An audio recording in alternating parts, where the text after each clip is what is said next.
In 2007, a single political gamble in India nearly collapsed a government and reshaped the country's strategic trajectory. At stake was a nuclear agreement with the United States that promised access to fuel and technology, but risked alienating powerful domestic allies. That moment marked the peak of India's left-wing political influence. Nearly 2 decades later, early election results suggest that influence may have effectively disappeared from state power. This video unpacks how that shift happened, why it matters beyond India, and what could come next if current trends hold.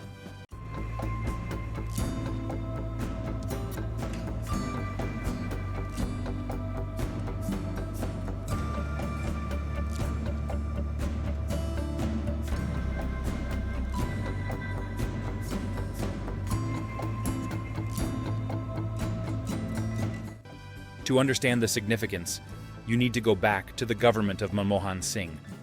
In 2007, his administration depended on external support from India's communist parties, collectively known as the Left Front, which held 62 seats in the Lok Sabha after the 2004 election. Their backing was not ideological alignment, but strategic necessity. When negotiations over the India-US civil nuclear deal intensified, the Left Front opposed it, viewing closer ties with Washington as a compromise of strategic autonomy. This created a high-stakes political standoff, where losing communist support could have triggered government collapse. Singh ultimately moved forward, seeking alternative parliamentary backing and surviving a confidence vote. The deal was secured, but the episode exposed both the strength and the limits of the left. It demonstrated that while the communists could influence national decisions, they could not ultimately dictate them when broader coalitions aligned against them. That moment, in retrospect, marked the high water mark of their leverage in national politics. The roots of the left's influence in India go back further, particularly to the state of Kerala. In 1957, Kerala elected the world's first democratically chosen communist government under E.M.S. Namboodiripad. His administration pursued land redistribution and education reforms, reshaping social structures, but also provoking resistance from entrenched interests, including the Congress Party and sections of the church.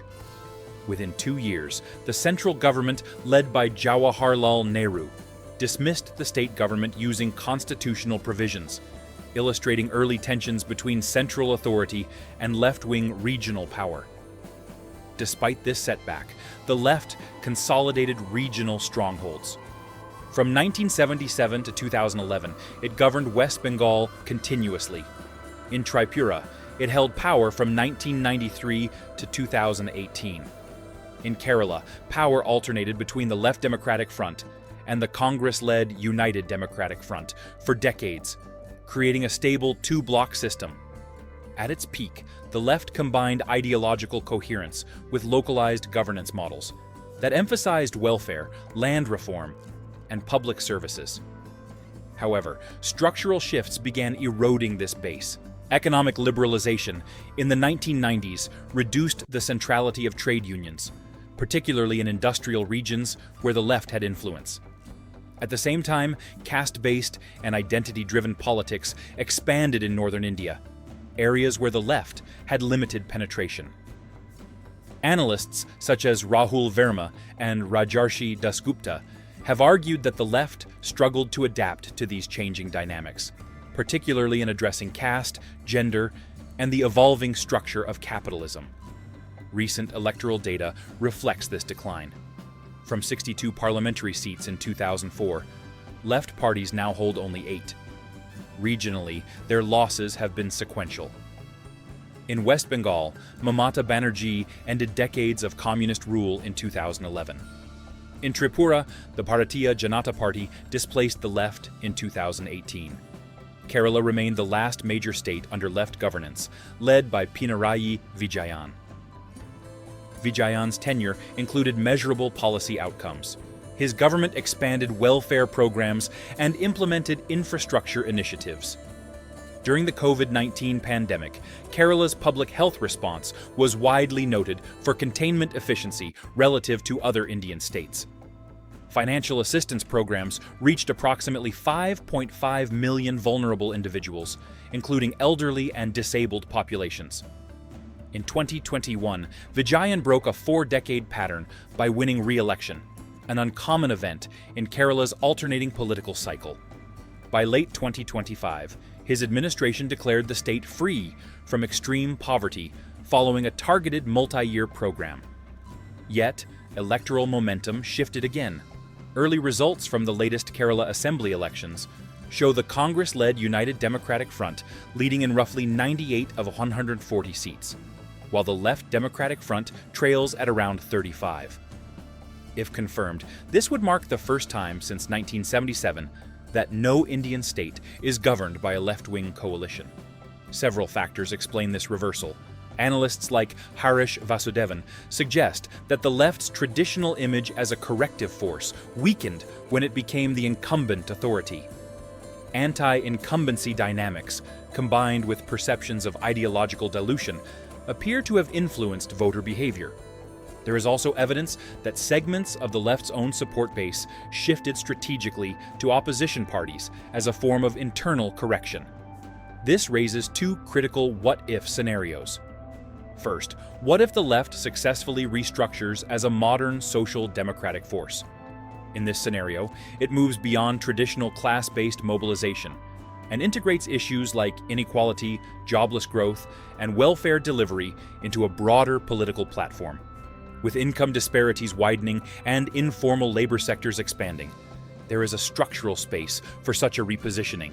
If leadership renewal accompanies this shift, the left could re-emerge as a policy-influencing opposition bloc, even without immediate electoral dominance. Second, what if the decline continues and becomes permanent? In that case, India's political landscape could consolidate further around centrist and right-leaning formations, reducing ideological diversity in governance. Economic policymaking may tilt more consistently toward market-oriented frameworks, with redistribution debates becoming secondary. This could also alter coalition politics at the national level, where the left historically acted as a balancing force in multi-party alignments. The geopolitical implications are indirect but relevant. During its peak, the left influenced India's external alignments, as seen in the 2007 nuclear deal episode. A diminished left reduces internal resistance to strategic partnerships with Western powers, potentially smoothing India's engagement with the United States and its allies.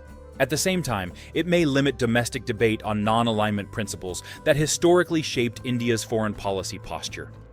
Ultimately, this trajectory reflects a broader transformation within Indian politics rather than an isolated electoral cycle. The decline of a once dominant ideological bloc underscores how economic change, social complexity, and political adaptation intersect over time. The left's future in India now depends less on its legacy and more on its ability to reinterpret that legacy for a different electorate. What to watch next is not just election outcomes, but organizational shifts within left parties, leadership transitions, and their response to structural economic issues. Power in democratic systems rarely disappears entirely, it redistributes. Whether the left can reclaim relevance or remains marginal will depend on how effectively it navigates that redistribution in the years ahead.